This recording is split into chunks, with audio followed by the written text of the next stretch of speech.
This is the PWTorch livecast. I am Wade Keller, editor and publisher of the Pro Wrestling Torch newsletter since 1987, PWTorch.com since 1999, and the PWTorch apps on iPhone and Android, and also host of the PWTorch livecast twice a week. Very special guest on today's program, the latest announced inductee into the WWE Hall of Fame, Razor Ramon, also known to many as Scott Hall. Scott, welcome to the program again. Hey, yo, thanks for having me, Wade. It's great to be back.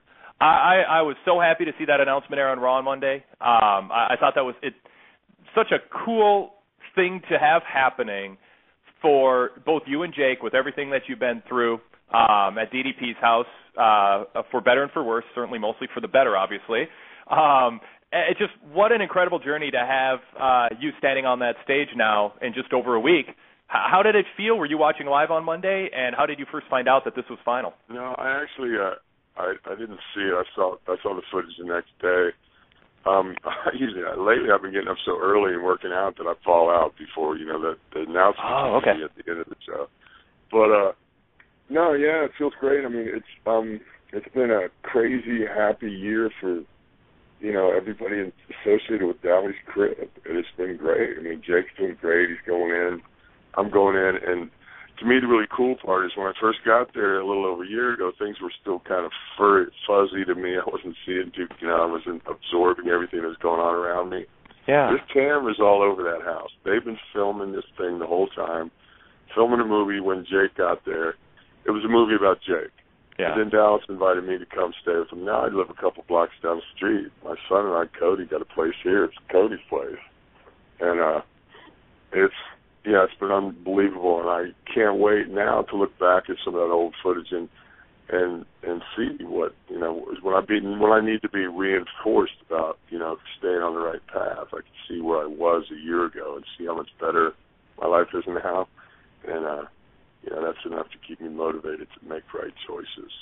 Have you had any setbacks at all, or even temptations? And do you feel that that's something that you're at risk for as you talk about looking at this old footage as inspiration? Well, I mean, what time is it? I haven't had a drink today. Yeah. But it is early. It is early. I don't worry about that. That's not a deal breaker for me. I'm just trying to enjoy my life, more fully. Yeah. And when I'm inebriated or heavily sedated, numb to what's going on. And for a lot of time, I wanted to be numb. A lot of things that were going on around me weren't very pleasant. But now things are so great, I don't want to miss anything. Yeah. I'm just happy to be where I am, man. My life is like a Disney movie with strippers. It's great, it's like just good things just keep happening to me, and I'm just trying to stay out of the way. I'm just letting the blessings flow. Yeah. I'm just living with an attitude of gratitude, brother. I've heard all these slogans for years and years and all the multiple rehabs I was in. And I went to some other therapy, which not just don't drink, call your sponsor stuff. I went to psych doctors and tried to deal with maybe what the root of me wanting to be numb all the time was, and not just the behavior. Don't treat the symptom. Don't treat the action. Treat the root problem was more successful for me. And over all these years of therapy, I've decided to go ahead and give myself a break. Because I had a problem, Wade, for a long time. I didn't really care I didn't like me very much, so I really didn't care what anybody else thought about me. Yeah. And so I kind of had a chip on my shoulder. Now, it served me to great advantage as being a heel in wrestling, because I wasn't a very likable guy. But, now that, I've just flipped the switch a little bit, and it's like, hey, you know what? Everybody else thinks I'm a pretty nice guy. I'm going to give myself a break. And I just looking at, it's real cliche, but it's one of my taglines now, brothers. I'm not looking in the rearview mirror as much. I'm looking down the windshield. I'm looking down the road to the future. And it's a bright future. My daughter turned 19 today, Cassidy. Cody's, chasing his wrestling dream. She's in college in Florida. I'll be seeing her later tonight. And it's great, man. I mean, I'm not where I need to be, but I thank God I'm not where I used to be. I'm okay, and I'm on my way. You mentioned it earlier. I want to have you elaborate a little bit on it for a second. You said that, through all the therapy and stuff, they weren't going to the root cause of why you wanted to be numb and you didn't like each other and all that, or you didn't like yourself, and that was kind of an epiphany or something you've come to realize in the last year or so, what is there a certain moment or a certain trigger that therapy did not cover that you can think about in the last year or so where that moment hit you that this is what going to rehab did not do for me, that being at... I don't want to, first of all, I don't want to knock all those hardworking people who devote their lives to those rehabs and all that. There's good people working there, good doctors and stuff. It just wasn't clicking for me, and a lot of that's probably me. But, I had the opportunity to go to rehab again, and it was like, maybe try something different. Because rehab to me is like it's like a vacation, it's like a resort because I'm not nervous. Most people go in shell shock the first 2 weeks, get nothing out of them, then maybe learn a little bit the last week or two. Yeah. I would walk in the door going, let's fix me. We'd be sitting in a group. If nobody had anything to say, I would try to be quiet because I know that, other people have things to say. Yeah. If nobody said anything, I'd go, I'll go first. Let's fix me. But, that wasn't working for me, so I wanted to try something different and just like, the main thing that happened to me, bro, is April 5th I had hip replacement surgery. Now, April 5th, a year later, I'm going to be gliding across the stage, stepping into the Hall of Fame. I was in a wheelchair, and I was in such pain that the twisted part of me figured I deserved it, and I should just suffer. And then I'm at Dallas. He's like, no, that's stupid. Let's get your hip fixed. And then my life changed, like, bang, overnight. The pain was gone. And now when I'm not in constant pain, I don't feel the need to be numb.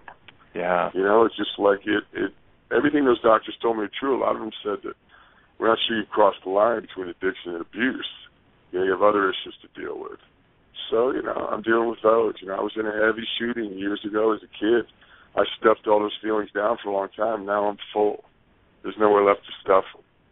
So I'm just learning how to handle those things in a little more mature way. Yeah. I'm certainly no poster boy for recovery by long means. By any means. I'm not Captain Rehab. I'm just doing what works for me. Do you think that for other people who have gone through rehab and it just hasn't worked for them, that there's anything about your experience that might carry over to other people? Or is your situation so unique you wouldn't dare to suggest that you would have anything to add to other people's situation? That's a really complex and confusing question, but I understand where you're going with it. I'd like to say I'm no expert. I only know what's working for me. But I would encourage people now. You got to remember, I'm one of the dudes who went to 12 rehabs, so it wasn't like I wasn't aware there was a problem and I wasn't trying to get well. Yeah. I wasn't playing dumb to it. I was well aware it was messing my life up. Yeah. So, and I didn't give up. I just kept going. I kept searching, and that's just my story. But I would tell people it's not uncommon to meet people in rehab who've been there more than once. So then it becomes like, wow, we're throwing away a lot of money on this. Might as well get it right. Or like, if you're there, you're committed to it. Some people are there because they have to be there to save their marriage or save their job or something. Yeah. Once you've been around a few times, it's like, no, I'm here because I'm trying to save my life. And I would encourage anybody who finds himself in that predicament to give yourself a break, and you are worth it, and do keep trying. You do keep trying. Surround yourself with good people. Yeah. Don't hang around all those people that you party with. That didn't work for me. They recommend in rehab, don't get in any new relationships, don't move, don't do any traumatic decisions, And I moved, I'm in a new relationship, I'm hanging out with different people. My life is improved dramatically. So everybody's individual. My drinking and using was individual, and my path towards getting my life back on track is individual. But the common denominator to me, in my experience, would be tell people, it is a slippery slope. I know I have slipped and fallen many times. Now, knowing that the slope is slippery and that I may fall, I'm going to fall forward. Because I know when I fall on my rear end, I sometimes get comfortable and I'll sit there too long. If I fall face down in the dirt, I tend to get up much quicker, and at least I'm moving in the right direction. Very cool. One other question about DDP, and then I want to get to a couple calls and email questions that we got from listeners who are excited about talking to you today. DDP in his house, and when I interviewed Jake a couple months back when he got announced to the Hall of Fame, he talked about this, and when I interviewed both of you guys last year, you guys talked about this, but I want to know this far out. where do you rank in terms of importance Dallas Page's policy of no negativity? Jacob's talking about I can't wear any of my T-shirts anymore because they're all smart-ass. They all have smart-ass negative comments on them. And DDP made me buy new T-shirts, and DDP didn't want any negative comments or even sarcasm in the house and that kind of thing. How important was that, number one? How important, number two, was the dietary changes? And how important was exercise to making you just feel better about life being kind of worth living without being numb? Well, I can only speak from my experience. Jake, I watched Jake change too. Certainly, it sounds so over the top when you talk about the positivity of Dally. But anybody who knows him and spends any time with him, it's not something new. He's always been this way. Some people are just that way. He is annoyingly positive. But you know what? I think it's better than hanging around, for me, the people I was hanging around. I'll put up with it being a little obnoxious because it's contagious and it's infectious and it spreads and it works. Just like I believe negativity breeds. If you're hanging around a bunch of people who are going, F this, pretty soon the whole attitude in the room is F this. If somebody walks in and goes, I feel great today, how do you feel? It works. I've seen it work. Dally is changing people's lives. Not just Jake and I. I mean, people that you haven't seen on TV. People aren't famous. Yeah. It's cool, and he's one of the few people I've known who's not driven by the almighty dollar. Because I'm in an industry where it was all about who had the biggest house, the biggest cars, the most money, and all that. That means you're good, right? Dallas just lives comfortably, don't get me wrong. But Dallas gets high leading a workout in his house with his friends. He ain't charging anybody. When he works with me one-on-one, brother, he's looking me in the eye, and he is buzzing. He loves it because he gets so excited about the progress I've been making and stuff. Yeah. And he genuinely loves helping people. And when you're around to me, when you're around that kind of environment, that's so healing. It's so nurturing, and it's so real. Because he's still Dallas. He's still from Jersey. He cusses like a sailor. I mean, it's not like you were in some church over there. It's still a house full of wrestlers, but Dallas, that positive vibe makes any negativity seem so magnified because there's zero in that house. And he eats super clean, brother. I'm eating clean. Dallas eats clean to another level. Yeah. Everything organic, grass-fed beef, free-range chicken, all organic veggies. Man, he took the microwave out of his house because it was emitting weird rays, and it was something about the way it cooked the food. So, yeah, the nutrition's to another level, too, but when it comes down to it, why not treat yourself good? Yeah. I spend plenty of money on drugs and booze. Why not spend money on a nice big piece of buffalo steak, Yeah. Yeah, excellent. When did you find out about that the Hall of Fame was official, Scott, in terms of WWE contacting you?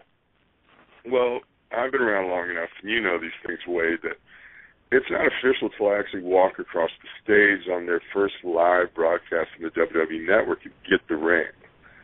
I mean, there's historical cases where one time the Rockers beat the Hart Foundation on Saturday Night Main Event, but something went wrong in the ring, and they decided not to air the match. So the Rockers never won the belts, and they never did it over again and gave them the belts. It just didn't happen. So I'll feel more comfortable when I actually arrive in New Orleans and walk across the stage. But it feels great, I mean, they said it on TV. That felt great. Everybody blew my phone up to congratulate me, and that always feels good, Absolutely. Well, and maybe I missed it while you were talking. I'm sorry if you did, but did you know that announcement was coming on Raw just the day before or several weeks before? Or, when did you have an idea that they were actually going to tell the public their intentions to induct you?